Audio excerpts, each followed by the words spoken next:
Assalamualaikum warahmatullahi wabarakatuh. Waalaikumsalam warahmatullahi wabarakatuh. warahmatullahi wabarakatuh. Oke, terima kasih sudah bergabung tepat waktu.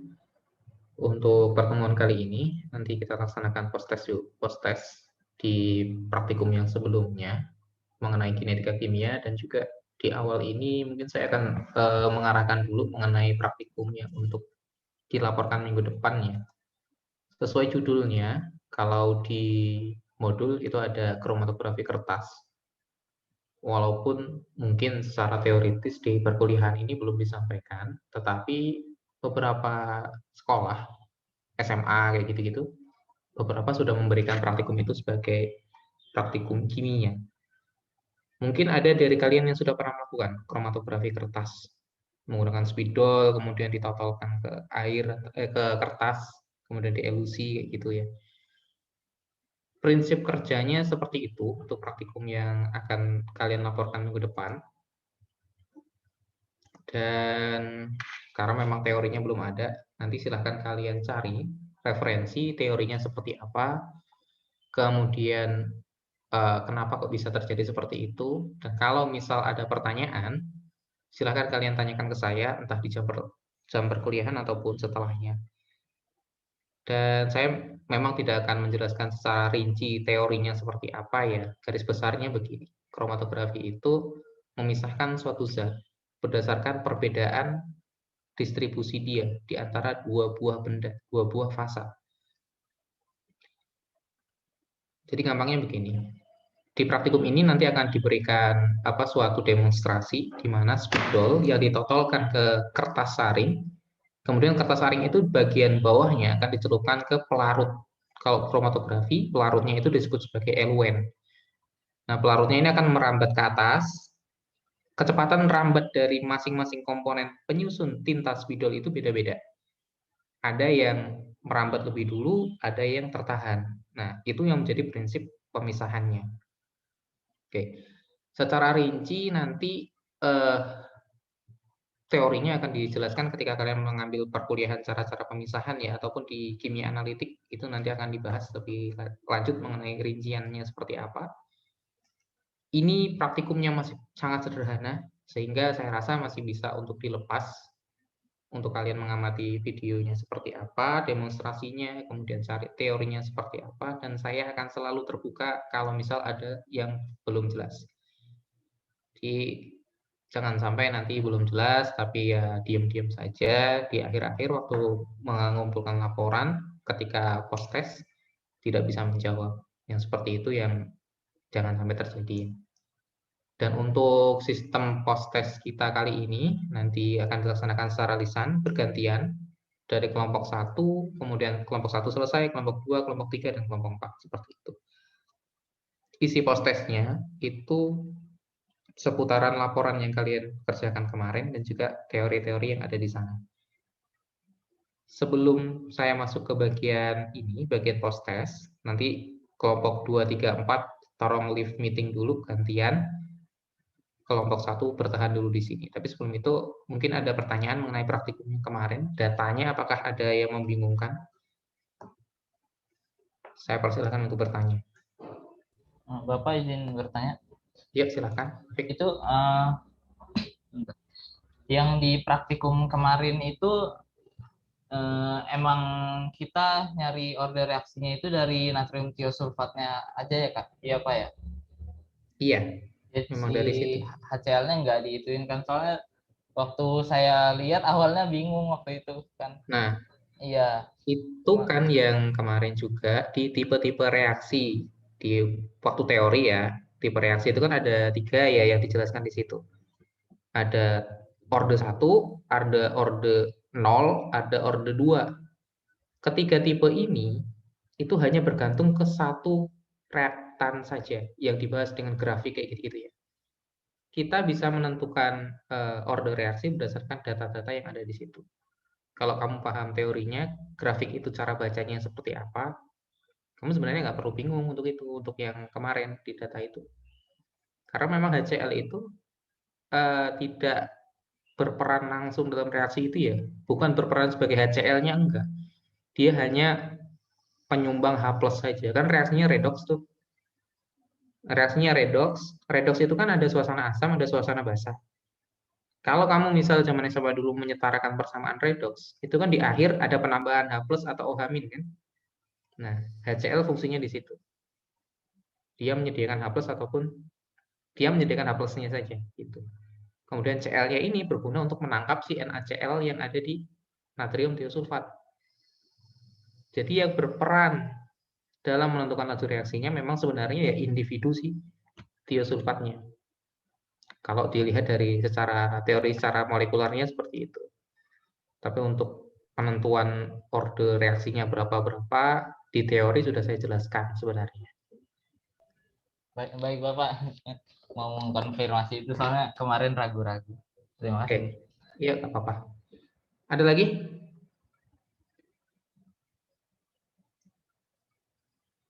Kalau memang tidak ada, saya butuh waktunya mungkin post-test nggak lama, 10 menitan, maksimal ya 15 menit.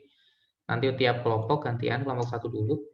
Dan jangan lupa untuk absensinya juga. Saya persilahkan sekarang kelompok 2, 3, 4 untuk live meeting dulu. Nanti gantian untuk masuk di ruang Zoom ini.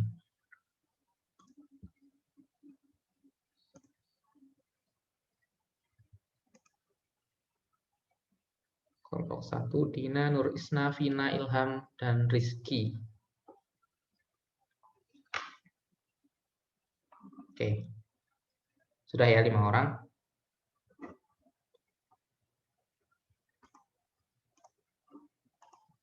Satu, absensi.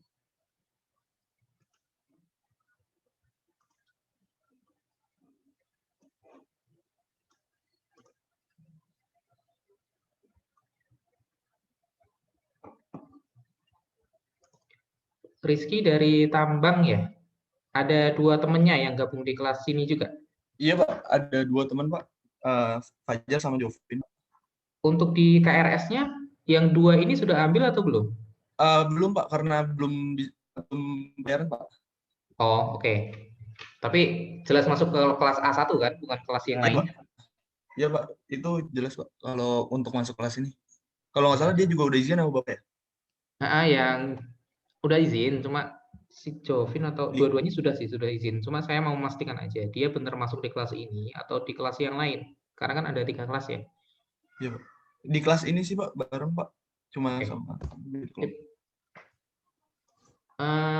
Langsung saja, mungkin langsung saya masukkan pertanyaan-pertanyaan seputar laporan kemarin. Ini kan ada 5 orang, nanti saya nanya bergiliran. Ya, pertama, ini kan subbab dari kinetika reaksi ya. Bab pertama untuk praktikum kali ini.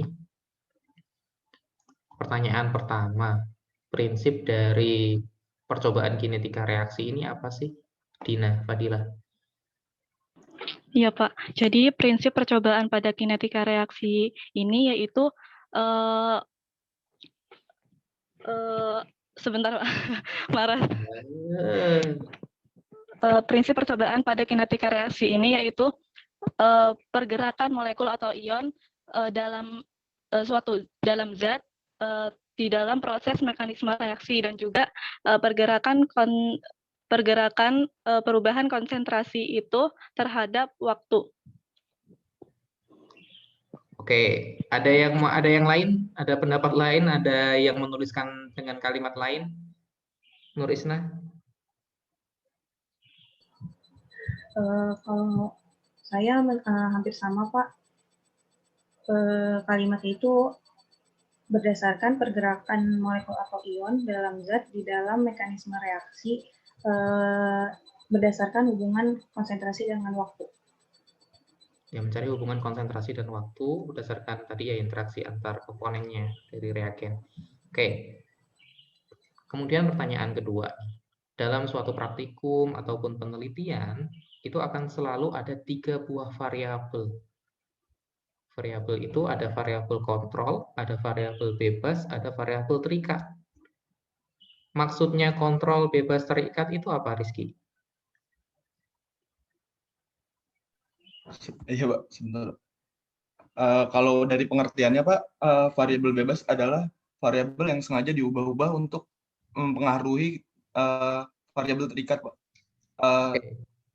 Terus habis itu kalau variabel terkontrol, variabel yang dibuat sama untuk semua perlakuan. Terus habis itu kalau variabel terikat, variabel yang memenuhi variabel bebas, Pak. Oke, Terus jadi variabel terikat itu berarti hasilnya ya seperti itu.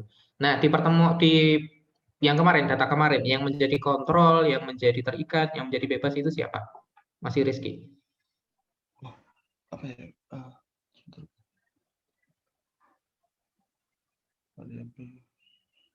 Kalau variabel bebasnya itu yang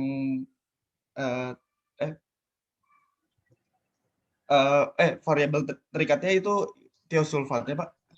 Terikat tiosulfat. Terus iya, Terus udah ada pendapat lain, Ilham? Iya, Pak.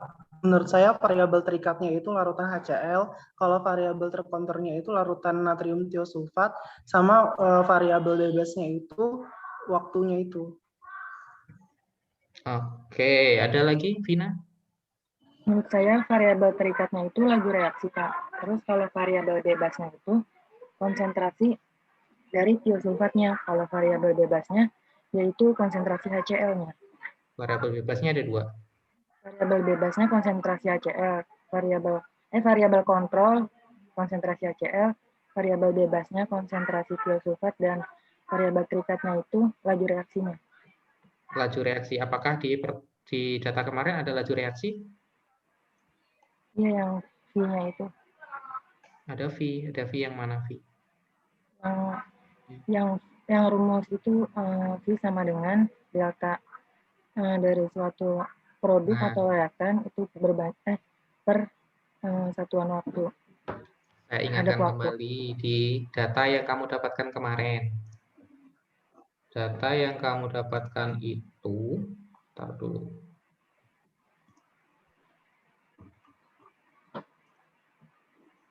Vina.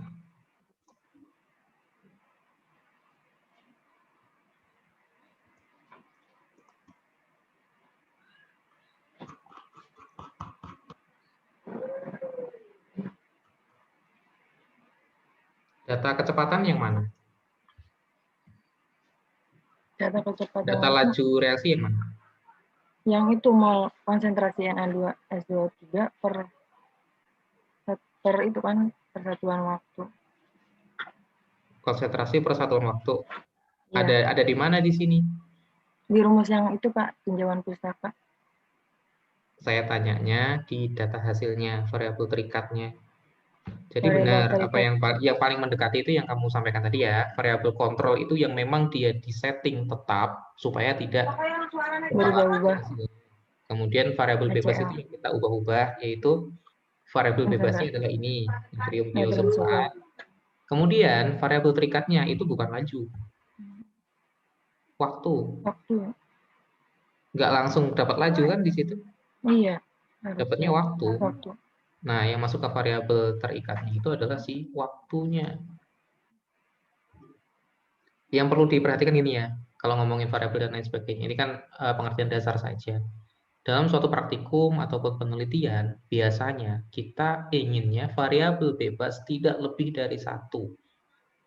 Jangan sampai lebih dari 1. Kalau lebih dari 1, analisanya akan membingungkan sekali. Karena akan membingungkan gimana? Kalau yang kamu ubah misal ada 2 variabel nih. Hasil akhirnya ini kita tidak bisa tahu. Dia ini dipengaruhi oleh variabel yang pertama atau yang kedua. Kalau yang kita ubah cuma 1, kita bisa pastikan bahwa pengaruh perubahan ini memang dari 1 itu saja, bukan dari yang lain. Oke.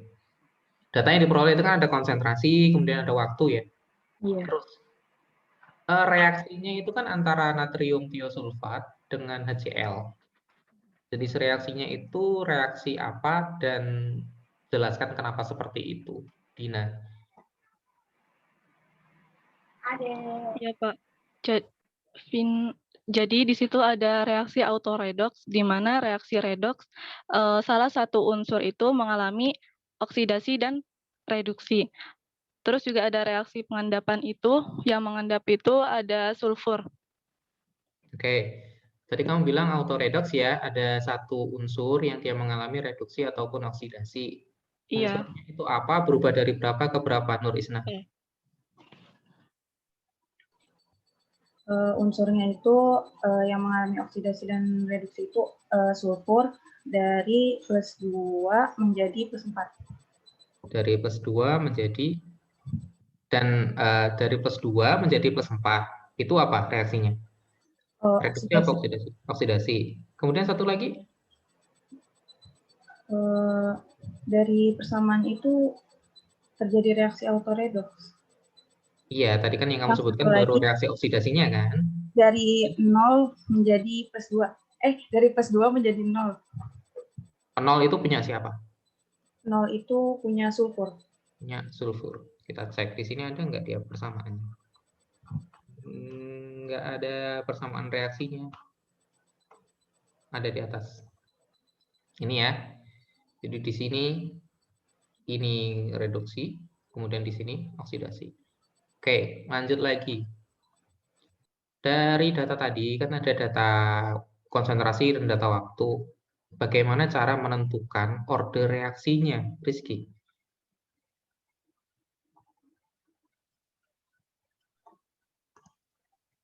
Kalau Pak, saya Pak. Ya, silakan. Kalau saya berdasarkan grafiknya sih Pak. Jadi pembacaan di grafiknya ada dua grafik Pak di video saya. Maaf Pak, ke bawah. Yang pertama di grafik dari dasar teori ini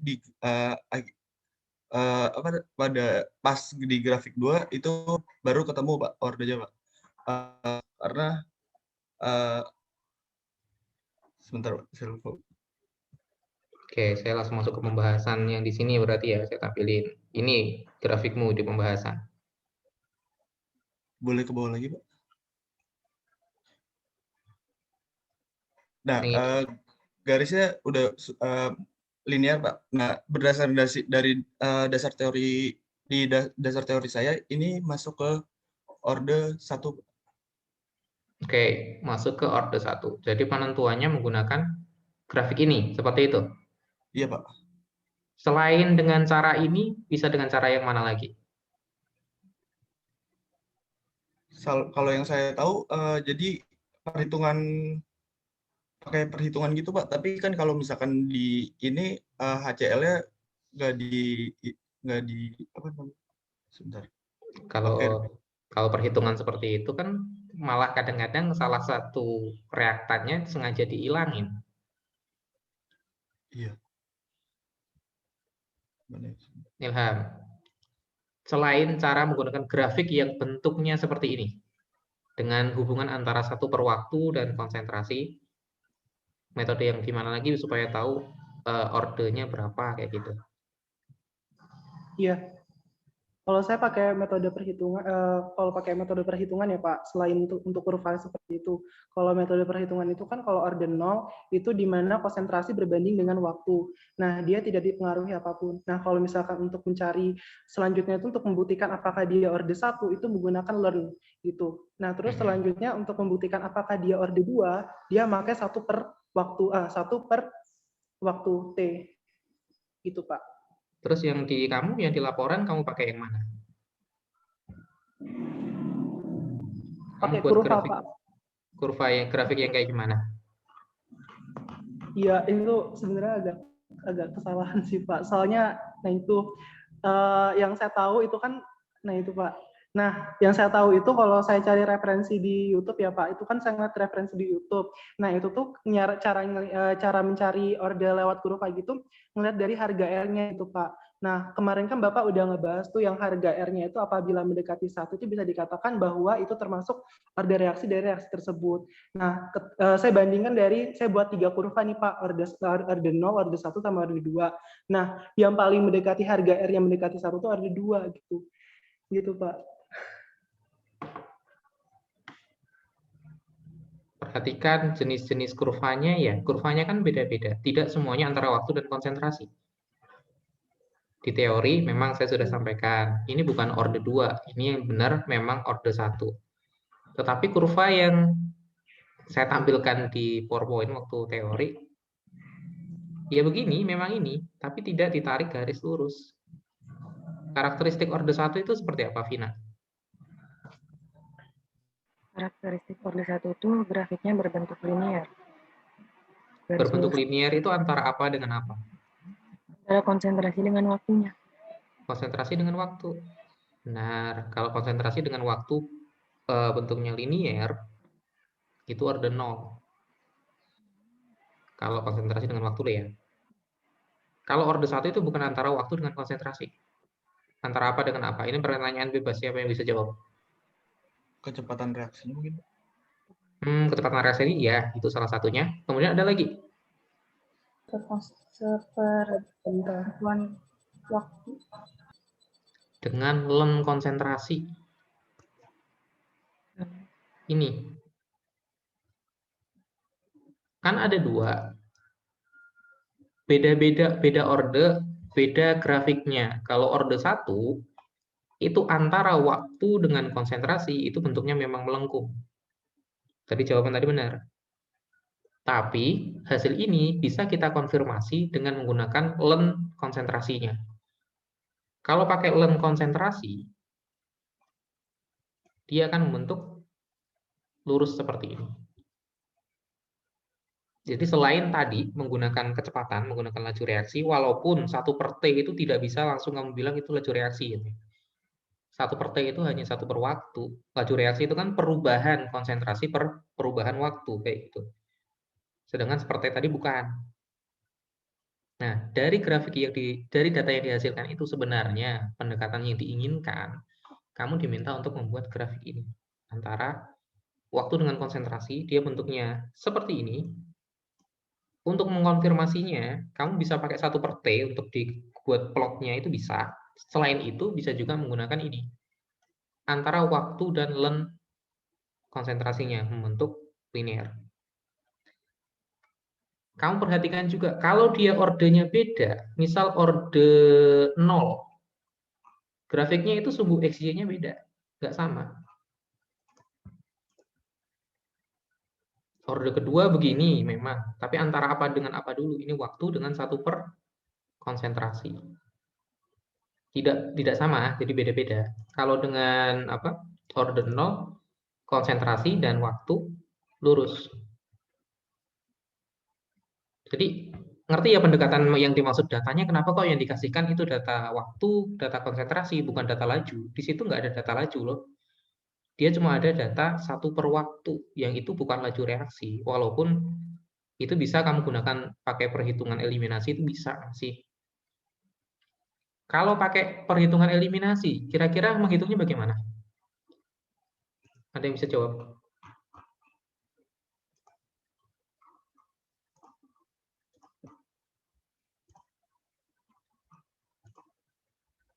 Eliminasi itu hitungan yang seperti ini loh. Ini kan hitungan dengan konstanta konstanta laju ya, hukum laju reaksi. Yang masuk di sini data apa? Laju, Ini kan, bukan? kenapa? Data laju. Data laju reaksi kan? Iya. Harusnya. Tapi di data yang diperoleh waktu demonstrasi praktikum itu, data apa yang bisa kita gunakan untuk menggantikan data laju reaksi?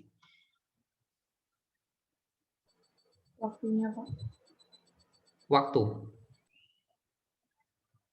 Benar waktu?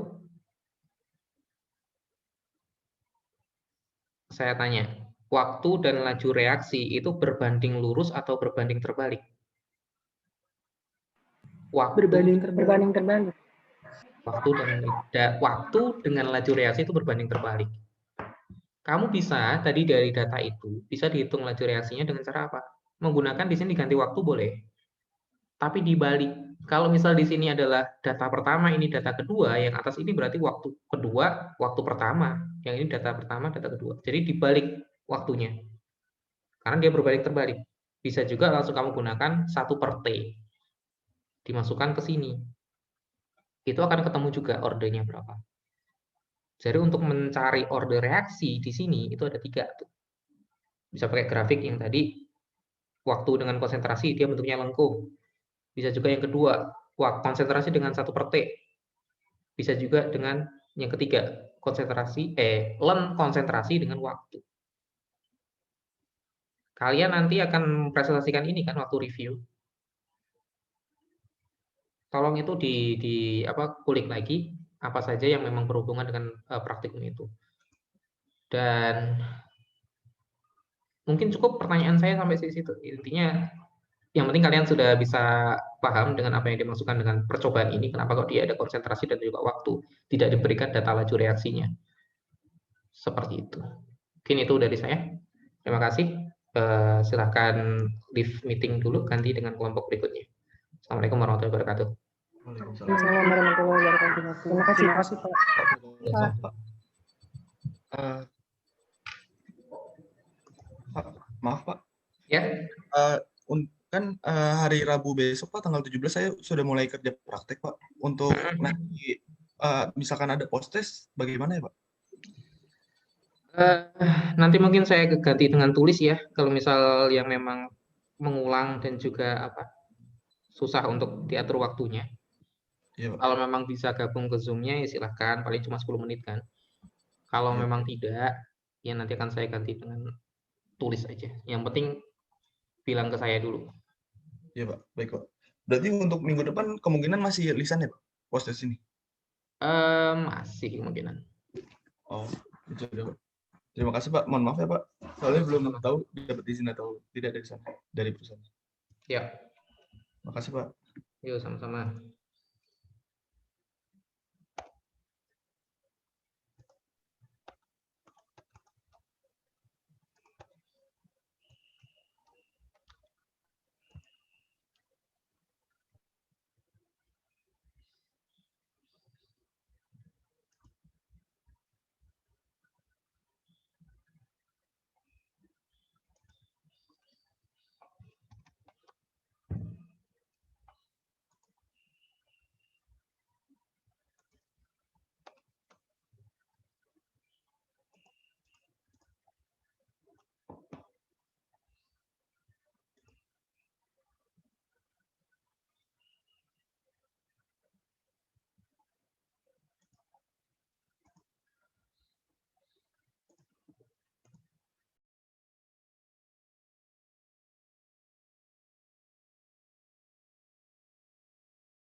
Assalamualaikum warahmatullahi wabarakatuh.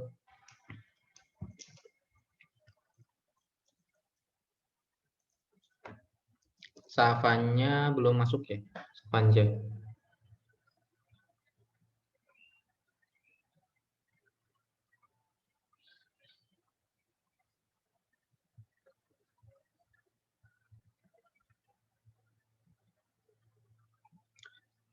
Masih kurang satu orang, ada Safanja. Tes. Iya, Pak. Iya, Pak. Sudah ngasih kabar atau belum orangnya? Sudah, Pak. Sudah mau masuk. Belum. Oke, udah. Dia udah masuk. Oke, kita masuk ke kinetika reaksi.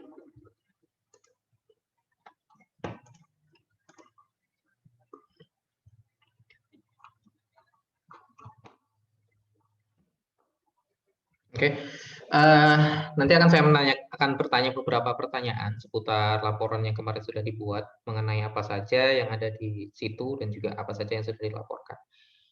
Pertanyaannya saya sampaikan bergiliran, tapi di akhir mungkin nanti ada pertanyaan yang sifatnya umum, bisa ditanya bisa dijawab bareng-bareng. Yang pertama, ini kan kinetika reaksi ya praktikum. Prinsip dari kinetika reaksi yang dilakukan di sini itu apa sih, Fadil?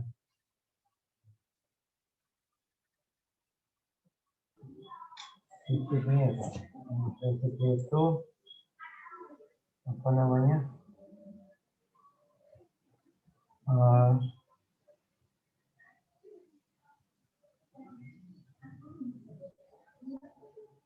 pertama itu kan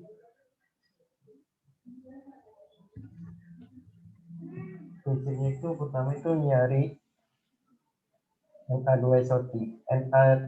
Pertama itu kan Na2S2O3 itu diencerin dulu, itu ditambah HCl, terus habis itu diaduk. Nah, pas diaduk itu, pas sudah tercampur itu, waktunya tuh dimulai. Terus habis itu kan muncul endapan. Habis muncul endapan, sampai endapan itu sampai gelas kimianya itu apa namanya, tanda X yang di gelas kimianya itu udah hilang, nggak kelihatan. Jadi semuanya tuh sampai berwarna putih. Terus habis itu waktunya di stop. Yang kamu jelasin itu kan sebenarnya prosedur ya, bukan prinsip dari pekerjaan yang dilakukan. Sekarang tujuan dari percobaan ini itu apa sih, Fadil? Tujuannya itu yang pertama itu, kalau kemarin laporan praktikum saya itu menentukan pengaruh pengenceran dan konsentrasi terhadap laju reaksi, itu yang pertama. Terus yang kedua, menentukan order reaksi dari suatu reaksi. Oke, itu tujuannya. Tapi kalau untuk prinsipnya itu ya yang kamu sampaikan tadi, itu prosedur bukan prinsip. Pertanyaan berikutnya buat Dela. Dalam setiap kegiatan lab, entah itu praktikum, entah itu penelitian, itu ada yang namanya variabel kontrol, ada variabel bebas, ada variabel terikat. Coba kamu jelaskan masing-masing pengertiannya, dan juga di praktikum yang sudah dilakukan atau demonstrasi praktikum yang sudah dilakukan, siapa saja yang berperan di masing-masing variabel itu. Baik, Pak. Variabel kontrol itu jadi pas perlakuannya ya. Jadi HCl contohnya.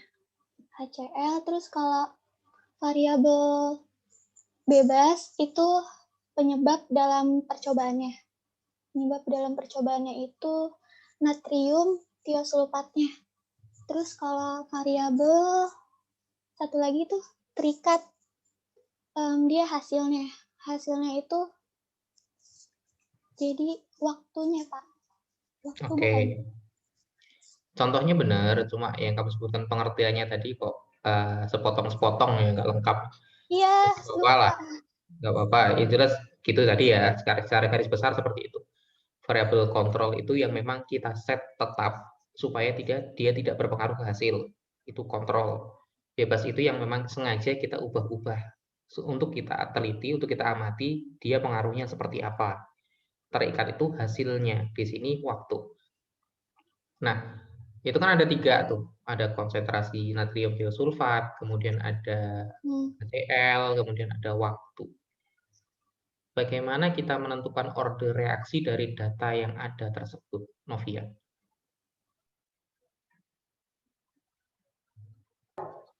Iya Pak, boleh diulang Pak pertanyaan tadi? Tadi kan ada data yang diperoleh, yang dikasihkan di tabel itu kan ada konsentrasi, kemudian ada apa? Waktu kayak gitu ya. Dari data itu apa yang dilakukan, analisis apa yang dilakukan supaya kita tahu order reaksinya? Oh ya, dalam grafik reaksi antara natrium tiosulfat dan juga HCl itu digunakan konsentrasi dari natrium tiosulfat terhadap waktu, dan hasilnya itu grafik dan hasilnya kurva dari konsentrasi natrium tiosulfat terhadap waktu itu melengkung. Ya, melengkung. Tapi hasil kurva dari konsentrasi natrium tiosulfat terhadap 1 per waktu itu berbanding lurus. Jadinya dapat disimpulkan bahwa konsentrasi itu berbanding terbalik terhadap waktu. Tapi konsentrasi itu berbanding lurus. Konsentrasi berbanding terbalik terhadap waktu. Konsentrasi Natrium tiosulfat, Pak. Berbanding terbalik terhadap waktu. Berbanding terbalik dilihat dari mananya berbanding terbalik? Karena kan kalau misal semakin banyak semakin besar konsentrasi suatu zat reaktan itu, maka reaksinya kan laju reaksinya itu akan semakin cepat dan waktunya juga akan semakin singkat, Pak. Karena yang di sini itu 1 per waktu, berbanding lurus dengan 1 per waktu, atau sama aja seperti konsentrasi natrium tiosulfatnya itu berbanding terbalik terhadap waktu. Oke. Salah satu grafik yang diperoleh, dua grafik yang diperoleh itu ada ini, ada grafik antara waktu dengan konsentrasi dan juga antara per waktu dengan konsentrasi. Selain metode ini, ada nggak cara lain supaya kita tahu order reaksinya dari data yang ada itu, Safanja? Bisa dari perhitungan mungkin. Perhitungan yang bagaimana? Perhitungan order reaksinya. Jadi hitungnya itu dari konsentrasi Na2S2O3-nya diambil dari beker 1 sama 3 itu di 50/3, terus sama dengan diambil 1/nya 0,0444 per 0,0285 pangkat X dalam kurung pangkat X. Terus hasilnya yang 50/30 itu hasilnya 1,6, terus sama dengan 0,0444 per 0,0285 itu hasilnya 1,6. Jadi dapat ordernya 1. Selain ini,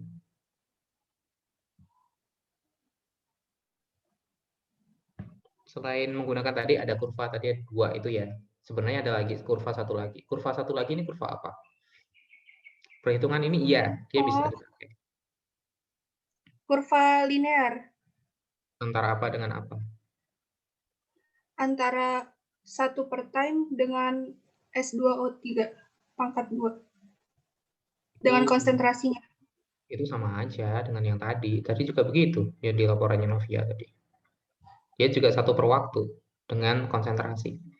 Selain itu, kurva untuk order 1 ada apa lagi, Retno?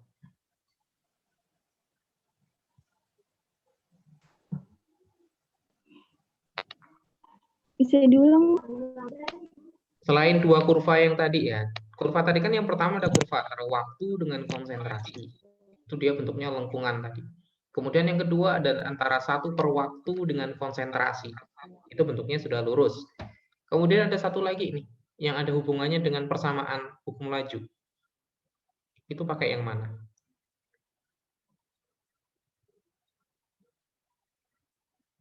Di teori ada.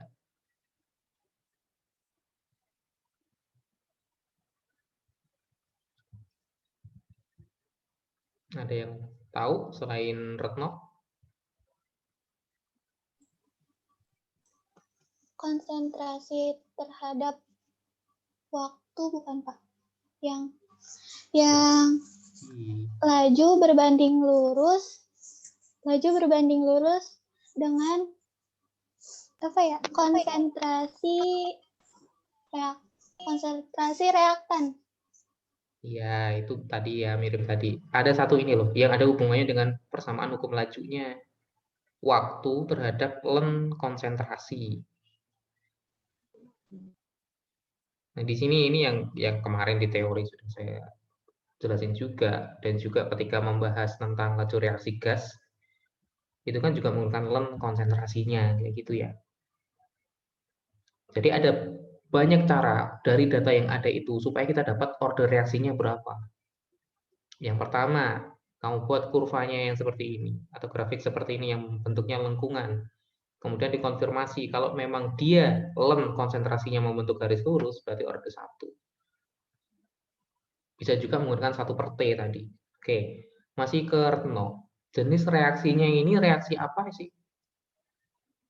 Jenis reaksi yang terjadi antara natrium tiosulfat dengan HCl, itu reaksi apa? Redox. Reaksi autoredox. Pengertiannya apa reaksi autoredox? Reaksi dari ada reaksi sama tidak secara bersamaan. Gimana suaramu kayak robot?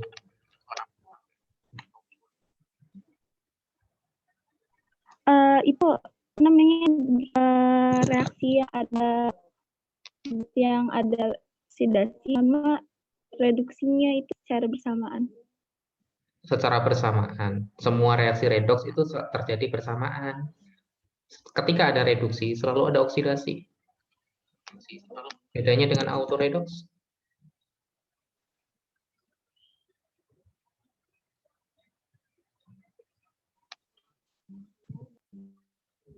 Bisa dimatiin videonya kalau memang jaringannya susah.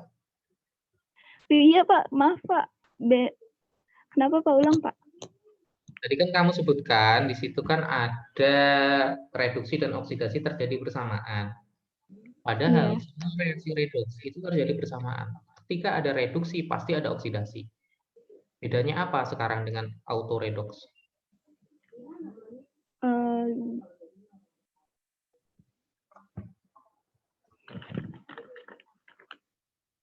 Fadil. Ya, Pak. Apa bedanya autoredox dengan redox biasa? Autoredox itu zat oksidator dan reduktornya zat yang sama. Nah, itu kata kuncinya ya. Reduktor dan oksidatornya zat yang sama atau unsur yang sama. Di reaksi ini siapa? Fadil.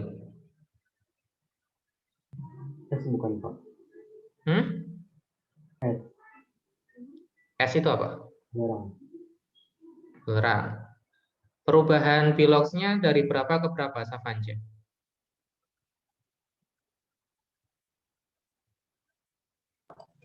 Perubahan Pilox.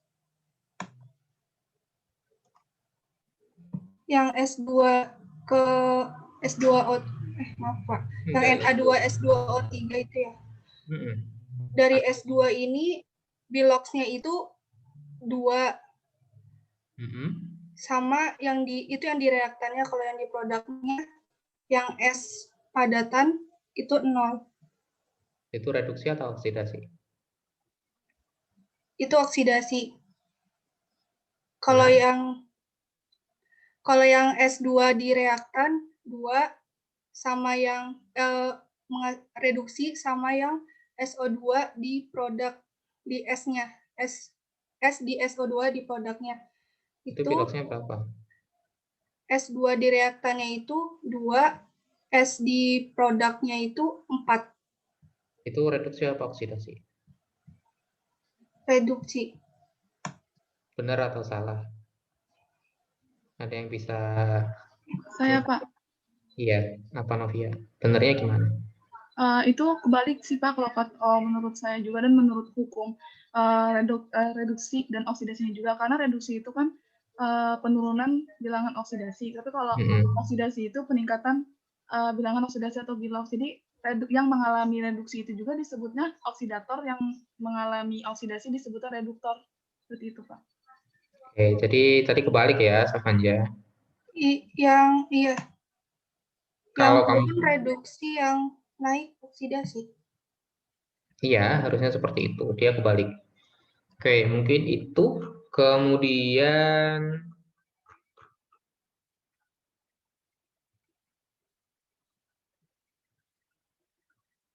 oke, mungkin itu saja yang cukup saya tanyakan. Saya rasa sudah bisa nangkep apa maksud dari praktikum ini kalian. Yang jelas tadi itu ya konsepnya.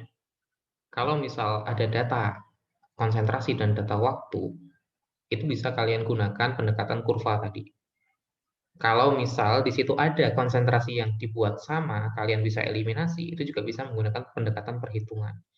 Yang jelas tadi yang kalian perlu ingat, satu per waktu di sini, ini bukan laju, ini bukan laju reaksi. Laju reaksi itu kan molar per detik gitu kan. Tapi dalam perhitungan bisa terwakilkan oleh ini. Walaupun itu bukan laju reaksi. Mungkin itu yang perlu saya tekankan. Gitu saja, kurang lebihnya mohon maaf. Silahkan keluar dari meeting ini dan terima kasih untuk gantian dengan kelompok yang lain. Assalamualaikum warahmatullahi wabarakatuh. Waalaikumsalam warahmatullahi wabarakatuh. Waalaikumsalam warahmatullahi Bapak, maaf izin bertanya Pak. Ya, silakan. Untuk absen absen itu bagaimana? Iya, bagaimana Pak absensinya? Oh, belum ada ya di Ya. itu. Oke, nanti saya buatkan linknya. Baik Pak, terima kasih Pak. Ya, sama-sama.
Oke. Assalamualaikum warahmatullahi wabarakatuh. Waalaikumsalam. Masih ada kurang satu orang, Jovin, tapi nggak tahu ya, dia tadi juga tidak terlihat di Zoom-nya. Tidak apa-apa, kita mulai saja untuk kelompok ketiga tentang kinetika kimia. Nanti ada beberapa pertanyaan akan saya tanyakan bergiliran. Ada juga nanti di akhir mungkin beberapa pertanyaan yang bisa dijawab bareng-bareng. Untuk pertanyaan pertama, karena ini kan tentang kinetika kimia ya, prinsip dari percobaan yang dilakukan itu apa sih, Ilma?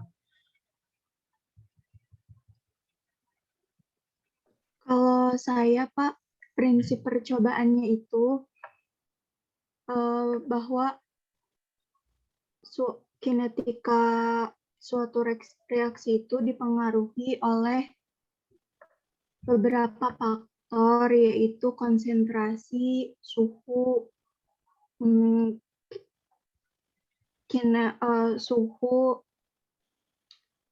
sama suhu dan Oke, yang jelas di percobaan ini kan yang dilihat hanya satu, yaitu konsentrasi, gitu Ya, kan? konsentrasi. Mm-mm. Nah, ini pertanyaan dasar banget. Di semua praktikum ataupun penelitian itu pasti ada yang namanya variabel. Variabel itu macam-macam, ada variabel terkontrol, ada variabel bebas, ada variabel terikat. Pengertiannya apa saja dan juga di praktikum ini siapa yang menjadi bebas, siapa yang menjadi kontrol, siapa yang menjadi terikat. Tiara. Nggak tahu, Pak. Lo kok nggak tahu? Udah, Lailatul, Falahiyah.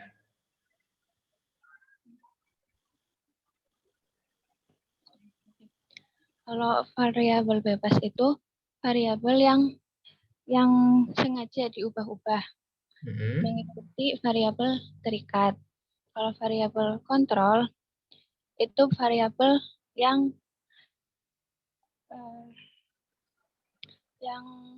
perlakuannya dibuat sama. Terus? Itu berikatan sama variabel bebas. Kalau di percobaan yang kemarin, mana yang jadi bebas, mana yang jadi kontrol, mana yang jadi terikat? Variabel bebasnya itu konsentrasi natrium diosulfat. Variabel kontrolnya itu larutan asam klorida. Variabel terikatnya itu waktu keruh. Iya, itu ya jawabannya. Tiara, teman ingat-ingat. Di semua praktikum atau penelitian pasti ada 3 itu. Yang perlu jadi perhatian biasanya adalah kontrol dan juga bebas. Kontrol ini kenapa dia dibikin tetap? Karena memang untuk memastikan bahwa variabel kontrol ini tidak berpengaruh ke hasil. Biasanya yang pengen kita tahu pengaruhnya apa itu yang kita manipulasi, yang kita sebut sebagai bebas atau kadang-kadang disebut juga variabel manipulasi kayak gitu. Kemudian jenis reaksinya yang terjadi itu reaksi apa, Mulyani?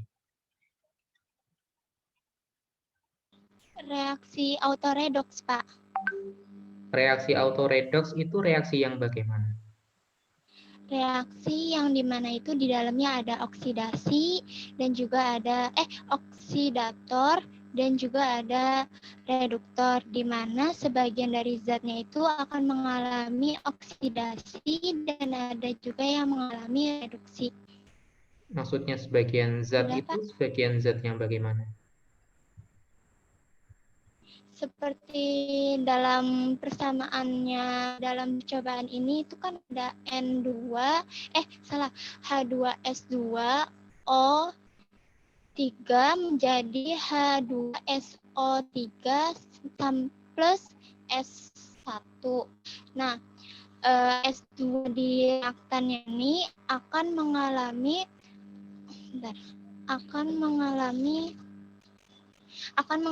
oksidasi pada H2SO3, sedangkan pada H2S2O3 itu menjadi S doang atau endapan belerang, itu mengalami reduksi.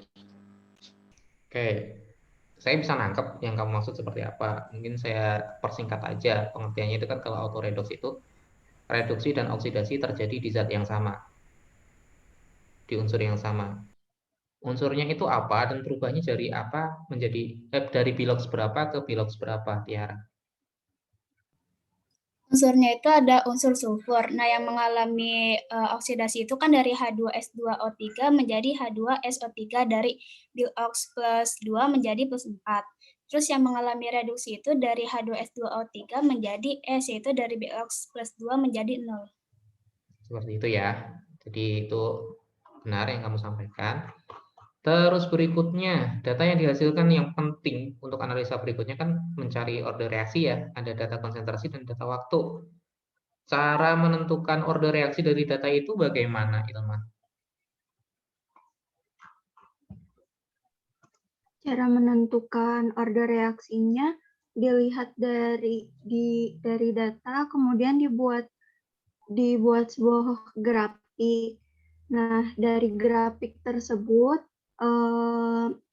yaitu dilihat hubungan antara konsentrasi natrium tiosulfat dengan waktunya.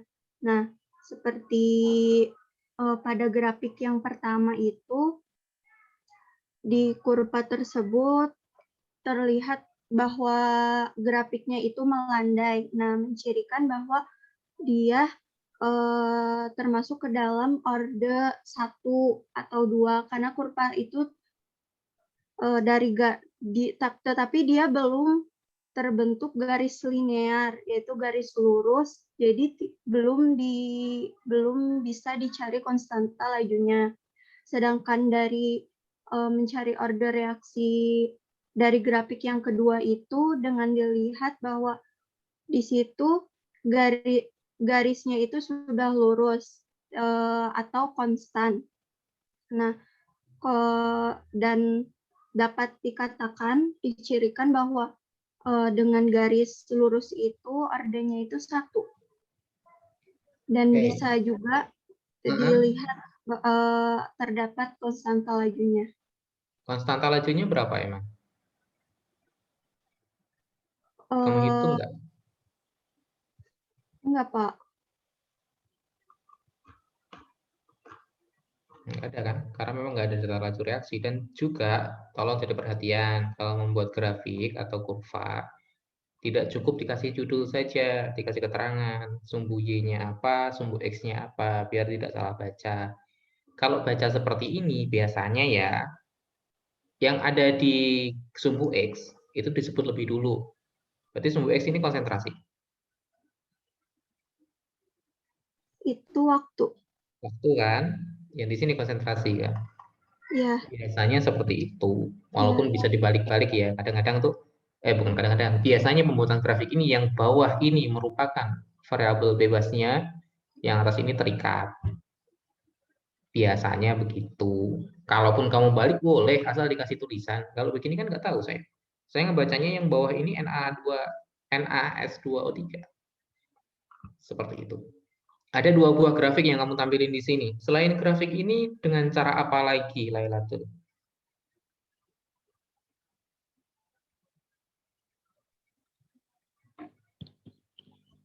Dengan cara perhitungan, Pak. Perhitungannya seperti apa? Kamu ada tulis perhitungannya di laporan? Cuma rumus. Cuma rumus. Rumus yang mana? Yang mana rumusnya? Ini seharusnya nggak usah kamu tarik garis lurusnya juga, cuma percuma juga, pasti jelek. R-nya itu 0,6 cuma. Ya karena memang bukan dicari linearitasnya. Kalau ini cuma dicari polanya saja. Ini sama grafiknya, kemudian perhitungan yang mana pakai rumus? Yang ini? Iya, Pak.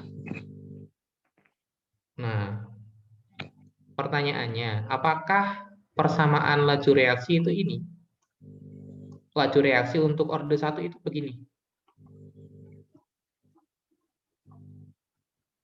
Atau seperti apa, Mulyani?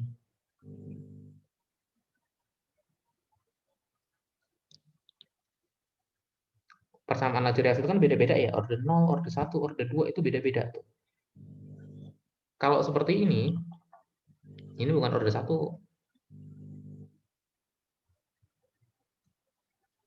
Orde 1 itu yang pakai len ya, Pak? Ya, yang pakai len. Dari len dan seterusnya KT itu bisa ada KT-nya juga. Di situ kamu bisa cari sebenarnya K-nya berapa. Belum ada juga perhitungannya. Dan ini kalau kamu tulis begini ya, dia itu nggak langsung begini loh. Dan kurvanya itu, grafiknya itu bisa kamu tulis atau bisa kamu gambarkan antara waktu dengan len konsentrasi. Sebenarnya datanya lebih cocok kalau kamu buat kurva ini, bukan kurva yang tadi seperti. Karena seperti itu, sekali lagi, seperti itu bukan laju reaksi. Laju reaksi itu kan molar per detik kan, bukan per detik saja. Kayak gitu. Jadi itu bukan laju reaksi, walaupun di perhitungan kamu bisa kamu pakai itu untuk apa? Mencari laju reaksi bisa, dengan cara perhitungan bisa, eliminasi bisa. Kalau pakai eliminasi, kira-kira bagaimana menghitungnya, Mulyani?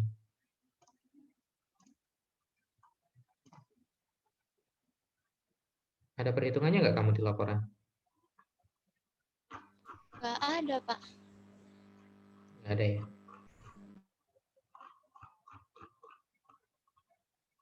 Sama semua, seragam sih. Pakai perhitungan bisa, kamu pakai perhitungan yang ini bisa. Hanya saja data yang kamu masukin bukan laju reaksi, karena itu bukan laju reaksi. 1/T. Kamu bisa pakai ini. Ini jadi T, kalau T berarti dia harus berbanding terbalik. Kalau misal dia 1/T, yang langsung kamu masukin. Ini 1/T1, 1/T2 kayak gitu. Itu bisa untuk mencari ordenya. Untuk selanjutnya bisa kamu cari juga nilai K. Tapi nilai K ini lebih cocoknya kalau kamu carinya menggunakan pendekatan LEN tadi. Grafik ada LEN A, LEN main KT kayak gitu. Seperti itu sih. Mungkin itu yang bisa saya tanyakan sedikit saja. Untuk selanjutnya tentang kromatografi. Kalau misalnya ada pertanyaan setelah ini ya silakan aja ditanyakan di luar Zoom ini untuk menghemat waktu dan efisiensi waktu juga. Dan mungkin itu dari saya, kurang lebihnya mohon maaf. Lanjut ke kelompok keempat. Terima kasih. Assalamualaikum warahmatullahi wabarakatuh. Terima kasih, Pak. Terima kasih, Pak. Bapak ingin bertanya, Pak, untuk absensi di ICS. Ada linknya, sudah saya buat. Baik, Pak. Terima kasih. Ya.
Oke, assalamualaikum warahmatullahi wabarakatuh. Waalaikumsalam warahmatullahi wabarakatuh. Harusnya kelompok ini ada 5 orang ya, tapi satunya itu dari tambang yang kayaknya tadi juga belum bergabung. Masalah. Kita mulai saja. Saya akan mengajukan beberapa pertanyaan, nanti pertanyaan bergiliran untuk kalian jawab. Dan ada juga mungkin beberapa pertanyaan yang dijawab barengan. Pertanyaan pertama, ini kan kinetika kimia ya. Prinsip percobaan yang dilakukan itu seperti apa, Seva? Prinsip percobaan dari kinetika kimia. Prinsip percobaan dari percobaan kinetika kimia atau kinetika reaksi yaitu perubahan suatu reaksi kimia yang berbanding dengan konsentrasi ion setiap reaksi. Konsentrasi ion tiap reaksi. Ada yang mau nambahin? Nur Dewi. Prinsip percobaan kinetika reaksi yaitu prinsip yang dimana maksudnya mengetahui tentang perubahan dari suatu reaksi yang dipengaruhi oleh konsentrasi dan waktu. Dipengaruhi konsentrasi dan waktu. Waktu itu mempengaruhi.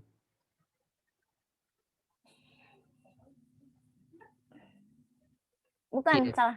Yang dipengaruhi oleh konsentrasi, suhu, katalis, Iya. sama tekanan. Iya, tapi kan itu nggak dilakukan semua. Yang dilakukan cuma satu kan di sini. Yang dicek kan cuma satu, tidak semua. Katalis tidak dicek, suhu tidak dicek.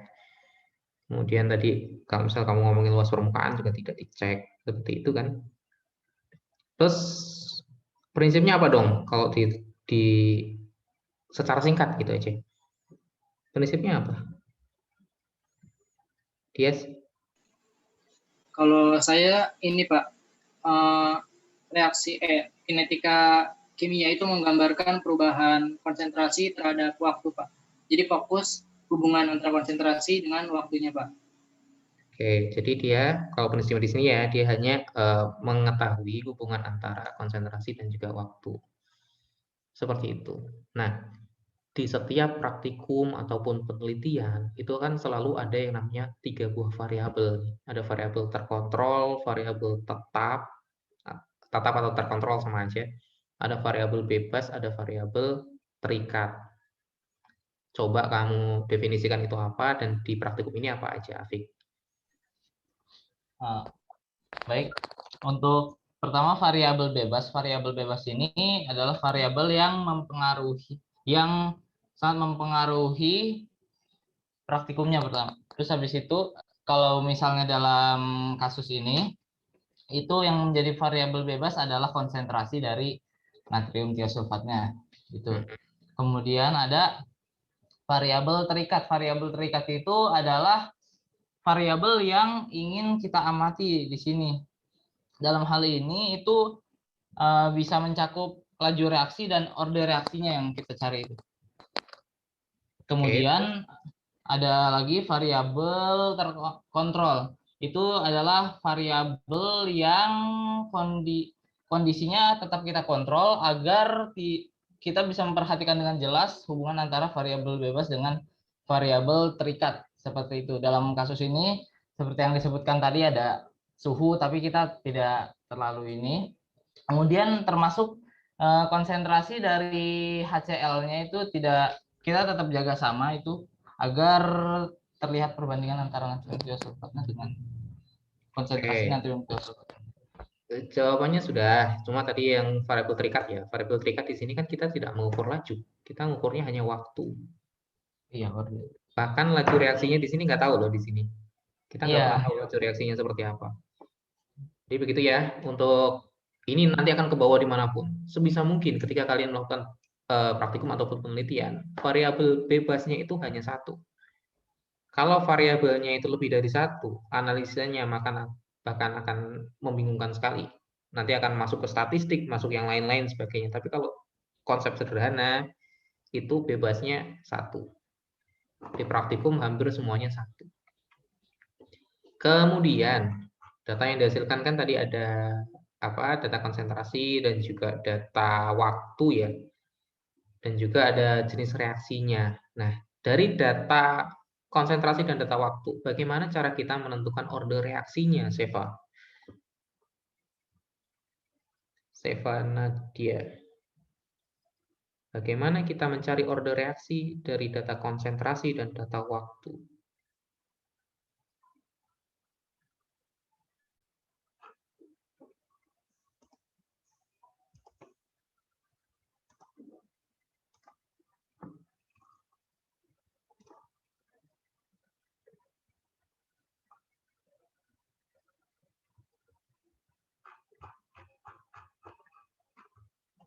Kamu bisa melaporkan, masa nggak bisa jawab? Order reaksinya berapa sih, Seva?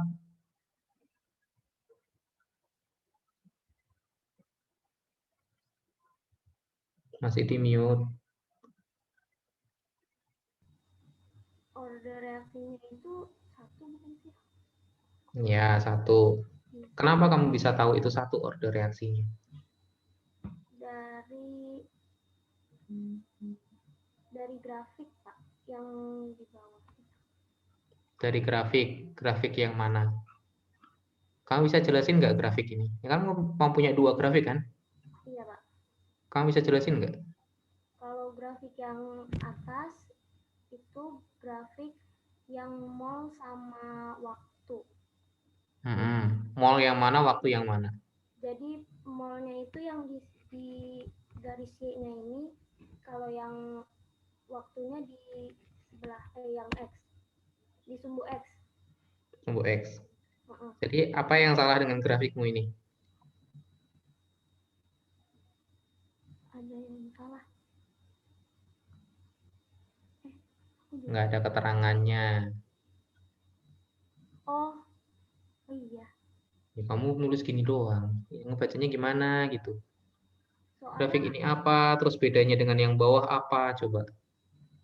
Iya, Pak, soalnya Excel-nya error, nggak tahu. Nggak ada Excel error. Di aku nggak bisa tadi. Bisa. Kalau yang bawah itu yang mall sama yang seperti. Mall dan seperti. Oke. Kenapa bisa diartikan dia orde 1 dari sini? Karena dia itu di bawah.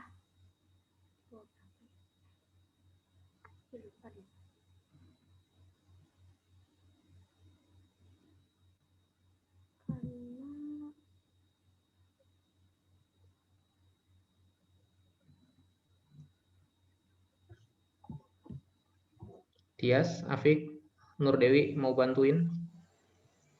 Izin bantu, Pak. Yuk, silakan.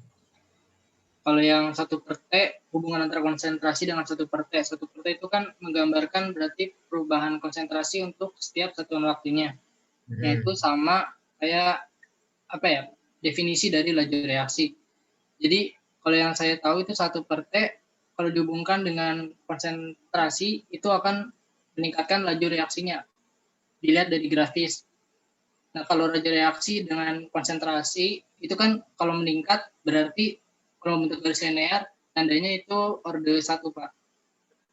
Oke, jadi gitu ya, hubungannya itu hubungan yang linier ditunjukkan oleh grafik yang lurus ini. Dan 1/T tadi memang dia menggambarkan laju reaksi. Tapi perlu diingat 1/T itu bukan laju reaksi. Kalau laju reaksi kan molar per detik. Tapi molarnya itu diabaikan sama dia, itu diganti per detiknya saja. Karena sebagai gambaran aja. Sehingga selain grafik 2 grafik ini, grafik apa lagi yang bisa kita gunakan untuk mencari orde reaksinya? Pertanyaan bebas. Siapa aja silakan jawab.